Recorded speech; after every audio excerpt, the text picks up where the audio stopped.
ओम नमः शिवाय। पृथ्वी आदि से निर्मित देव प्रतिमाओं के पूजन की विधि, उनके लिए नैवेद्य का विचार, पूजन के विभिन्न उपचारों का फल, विशेष मास वार तिथि एवं नक्षत्रों के योग में पूजन का विशेष फल तथा लिंग के वैज्ञानिक स्वरूप का विवेचन। ऋषियों ने कहा, साधु शिरोमणि, अब आप पार्थिव प्रतिमा की पूजा का विधान बताइए जिससे समस्त अभिष्ट वस्तुओं की प्राप्ति होती है। सूत जी बोले, महर्षियों, तुम लोगों ने बहुत उत्तम बात पूछी है। पार्थिव प्रतिमा का पूजन सदा संपूर्ण मनोरथों को देने वाला है तथा दुख का तत्काल निवारण करने वाला है। मैं उसका वर्णन करता हूँ, तुम लोग ध्यान देकर सुनो। पृथ्वी आदि की बनी हुई देव प्रतिमाओं की पूजा इस भूतल पर अभिष्टदायक मानी गई है। निश्चय ही इसमें पुरुषों का और स्त्रियों का भी अधिकार है। नदी, पोखरी अथवा कुएं में प्रवेश करके पानी के भीतर से मिट्टी ले आए, फिर गंध चूर्ण के साथ उसका संशोधन करें और शुद्ध मंडप में रखकर उसे महीन पीसे और साने। इसके बाद हाथ से प्रतिमा बनाए और दूध से उसका सुंदर संस्कार करें। उस प्रतिमा में अंग प्रत्यंग अच्छी तरह प्रकट हो तथा वह सब प्रकार से अस्त्र शस्त्रों से संपन्न बनाई गई हो। तदंतर उसे पद्मासन पर स्थापित करके आदर पूर्वक उसका पूजन करे।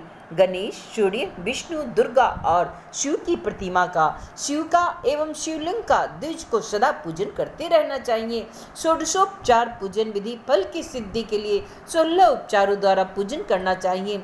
पुष्प से प्रोचन और मंत्र पाठ पूर्वक अभिषेक करे। अगहनी के चावल से नैवेद्य तैयार करे। सारा नैवेद्य एक कुड़व लगभग पाव भर होना चाहिए। घर में पार्थिव पूजन के लिए एक कुड़व और बाहर किसी मनुष्य द्वारा स्थापित शिवलिंग के पूजन के लिए एक प्रस्थ शेर भर नैवेद्य तैयार करना आवश्यक है। ऐसा जानना चाहिए, देवताओं द्वारा स्थापित शिवलिंग के लिए 3 शेर नैवेद्य अर्पित करना उचित है और स्वयं प्रकट हुए स्वयंभू लिंग के लिए 5 शेर। ऐसा करने पर पूर्ण फल की प्राप्ति समझी जानी चाहिए। इस प्रकार सहस्त्र बार पूजा करने से द्विज सत्य लोक को प्राप्त कर लेता है। 12 अंगुल चौड़ा, इससे दूना और 1 अंगुल अधिक अर्थात 25 अंगुल लंबा तथा 15 अंगुल चौड़ा जो लोहे का या लकड़ी का बना हुआ पात्र होता है उसे विद्वान पुरुष शिव कहते हैं। उसका 8वां भाग प्रस्थ कहलाता है जो 4 कुड़ों के बराबर माना गया है। मनुष्य द्वारा स्थापित शिवलिंग के लिए 10 प्रस्थ, ऋषियों द्वारा स्थापित शिवलिंग के लिए 100 प्रस्थ और स्वयंभू शिवलिंग के लिए 1 सहस्त्र प्रस्थ नैवेद्य निवेदन किया जाए तथा जल, तैल एवं गंध द्रव्यों की भी यथा योग्य मात्रा रखी जाए तो यह उन शिवलिंगों की महापूजा बताई जाती है। देवता का अभिषेक करने से आत्मशुद्धि होती है, गंध से पुण्य की प्राप्ति होती है, नैवेद्य लगाने से आयु बढ़ती है और तृप्ति होती है, धूप निवेदन करने से धन की प्राप्ति होती है, दीप दिखाने से ज्ञान का उदय होता है और तांबूल समर्पण करने से भोग की उपलब्धि होती है।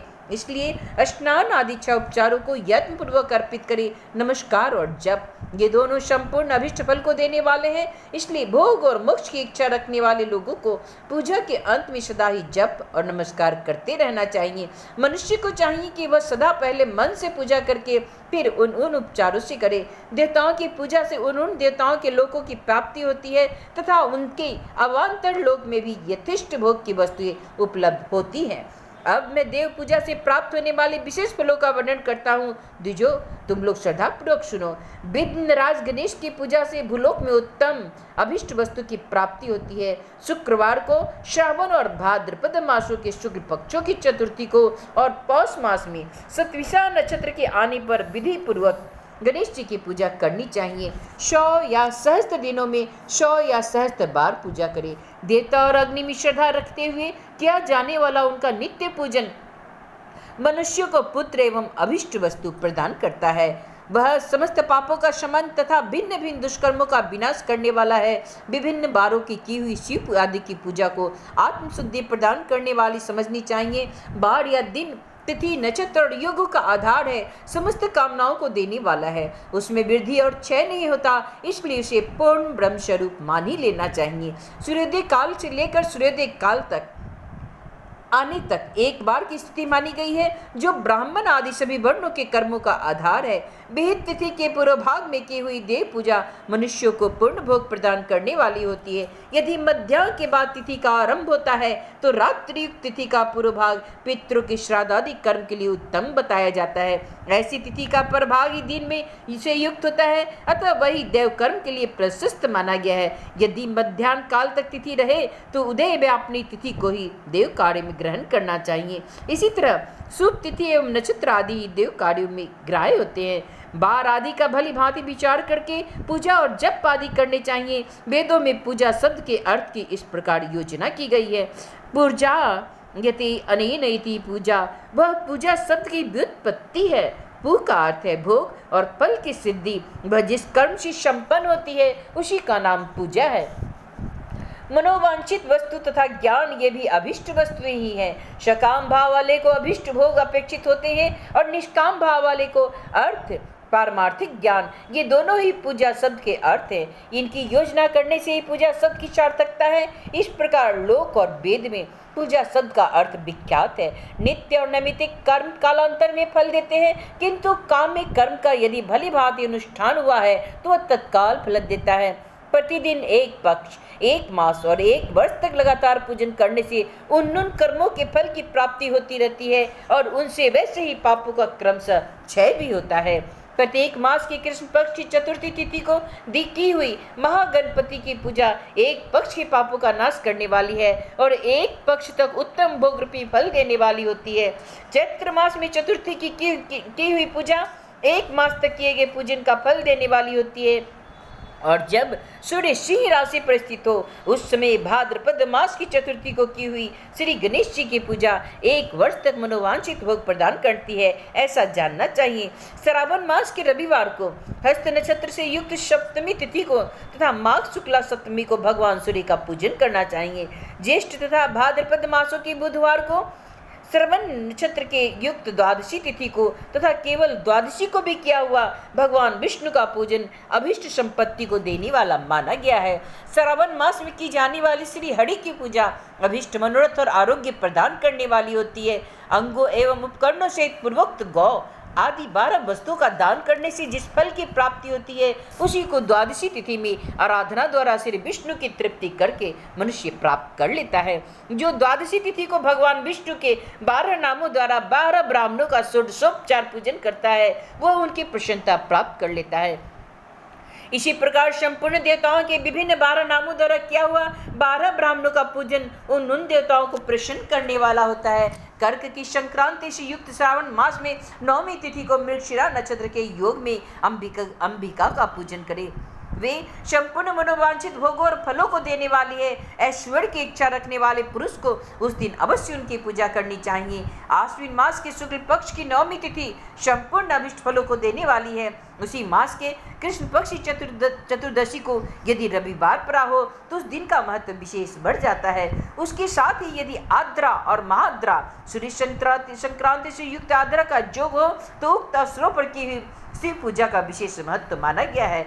माघ कृष्ण चतुर्दशी को की हुई शिव जी की पूजा संपूर्ण अभिष्ट फलों को देने वाली है। वह मनुष्यों की आयु बढ़ाती है, मृत्यु कष्ट को दूर हटाती है और समस्त सिद्धियों की प्राप्ति कराती है। ज्येष्ठ मास में चतुर्दशी को यदि महाद्रा का योग हो अथवा मार्गशीर्ष मास में किसी भी तिथि को यदि आद्रा नक्षत्र हो तो उस अवसर पर विभिन्न वस्तुओं की बनी हुई मूर्ति के रूप में शिव की जो सुलभचार से पूजा करता है उस पुण्यात्मा के चरणों का दर्शन करना चाहिए। भगवान शिव जी की पूजा मनुष्य को भोग और मोक्ष देने वाली है, ऐसा जानना चाहिए। कार्तिक मास में प्रत्येक बार और तिथि आदि में महादेव जी की पूजा का विशेष महत्व है। कार्तिक मास आने पर विद्वान पुरुष दान तप होम जप और नियम आदि के द्वारा समस्त देवताओं का षोडशोपचार से पूजन करे। उस पूजन में देव प्रतिमा ब्राह्मण तथा मंत्रों का उपयोग आवश्यक है। ब्राह्मणों को भोजन कराने से भी वह पूजन कर्म संपन्न होता है। पूजक को चाहिए कि वह कामनाओं को त्याग कर पीड़ा रहित हो देवाराधन में तत्पर रहे। कार्तिक मास में देवताओं का यजन पूजन समस्त भोगों को देने वाला है, व्याधियों को हर लेने वाला है तथा भूत और ग्रहों का विनाश करने वाला है। कार्तिक मास के रविवारों को भगवान सूर्य की पूजा करने और तेल तथा सूती वस्त्र देने से मनुष्य के कोढ़ आदि रोगों का नाश होता है।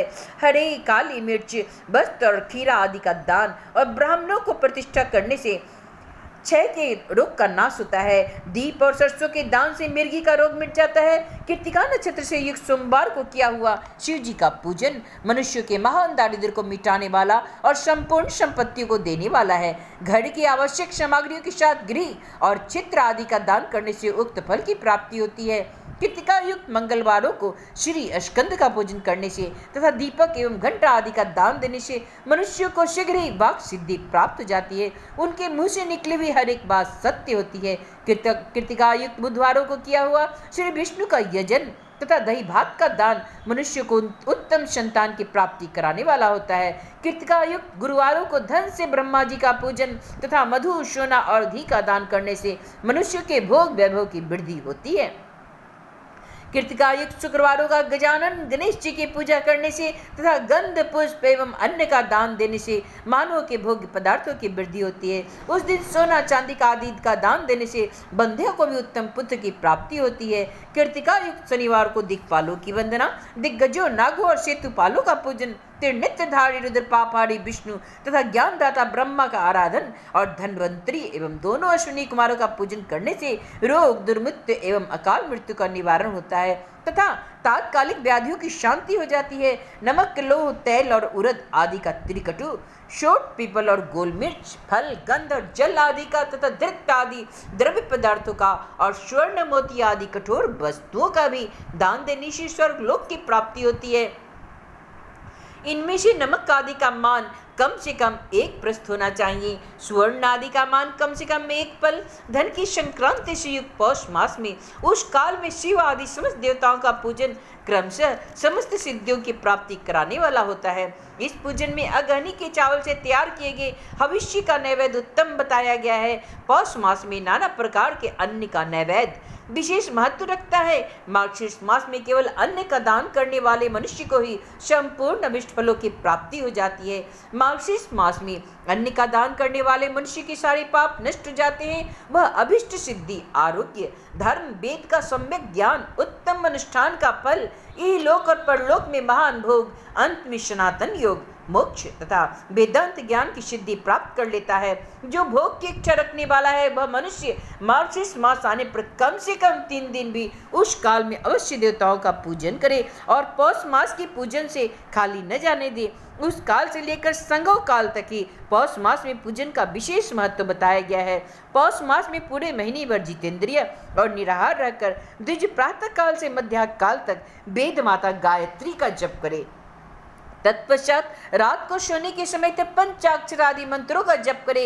ऐसा करने वाला ब्राह्मण ज्ञान पाकर शरीर छूटने के बाद मोक्ष प्राप्त कर लेता है। द्विजेतर नर नारियों को त्रिकाल स्नान और पंचाक्षर मंत्र के लिए ही निरंतर जप से विशुद्ध ज्ञान प्राप्त हो जाता है।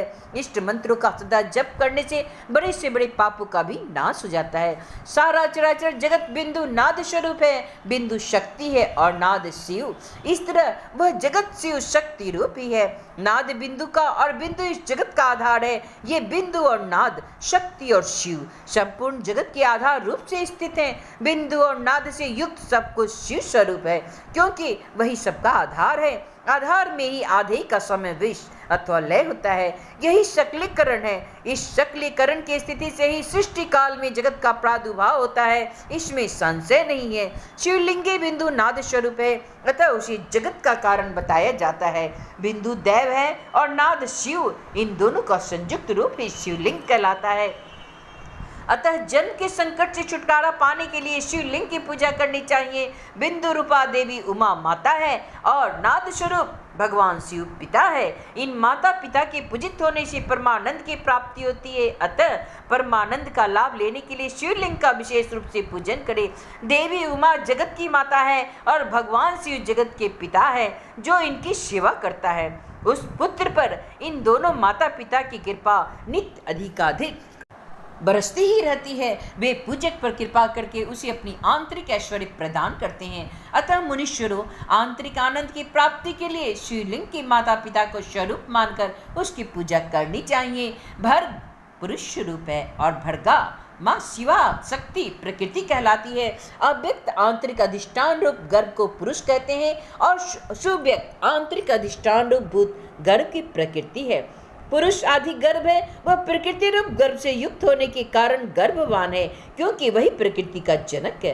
प्रकृति में जो पुरुष का संयोग होता है वही पुरुष से उसका प्रथम जन्म कहलाता है, अथवा प्रकृति से महतत्व आदि के कर्म से जो जगत का व्यक्त होना है वही उस प्रकृति का द्वितीय जन्म कहलाता है। जीव पुरुष से ही बारंबार जन्म मृत्यु को प्राप्त होता है। माया द्वारा अन्य रूपों में प्रकट किया जाना ही उसका जन्म कहलाता है।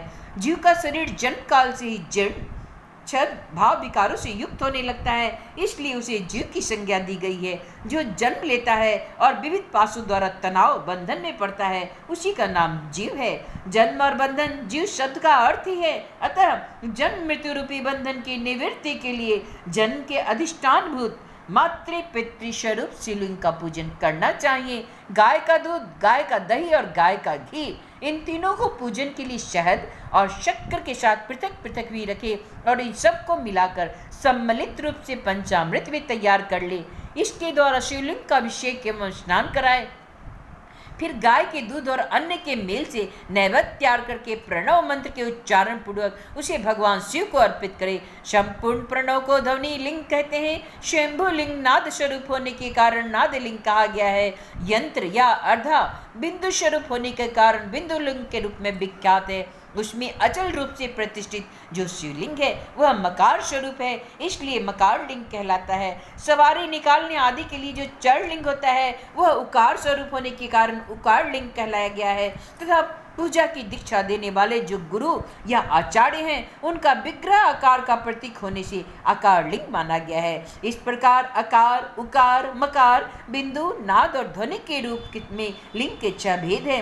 इन 6 लिंगों की नित्य पूजा करने से साधक जीवन मुक्त हो जाता है, इसमें संशय नहीं। ओम नमः शिवाय, ओम नमः शिवाय, ओम नमः शिवाय, ओम नमः